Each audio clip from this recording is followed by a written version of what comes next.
మొదటి గ్రూప్ ఎవరంటే కష్టం వచ్చినప్పుడే వస్తారు.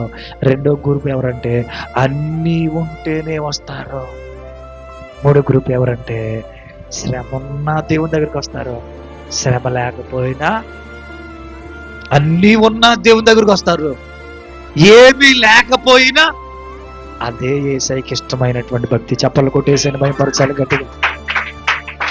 దేవునికి ఇష్టమైనటువంటి భక్తి ఏదో తెలిసే దేవుని బిడ్డలారా, కష్టం వచ్చినప్పుడు దేవుడి దగ్గరికి వచ్చేవాళ్ళు కాదు, అన్నీ ఉన్నప్పుడు దేవుని దగ్గరికి వచ్చేవాళ్ళు కాదు. కానీ ఏమున్నా ఏమీ లేకపోయినా అన్నీ ఉన్నా దేవుని బిడ్డలారా వారు ఏం చేస్తారో తెలుసా? ఆయన దేవుడు గనక, ఆయన రాజులకు రాజు గనక, ఆయన పూజార్హుడు గనక, స్తుతులకు యోగ్యుడు గనక దేవునిగా ఆరాధిస్తారు వాళ్ళు. ఈ ప్రాణం మట్టిలో కలిసిపోయే వరకు మనం ప్రభుని ఆరాధిస్తూనే ఉండాలి, పూజిస్తూనే ఉండాలి, ప్రేమిస్తూనే ఉండాలి.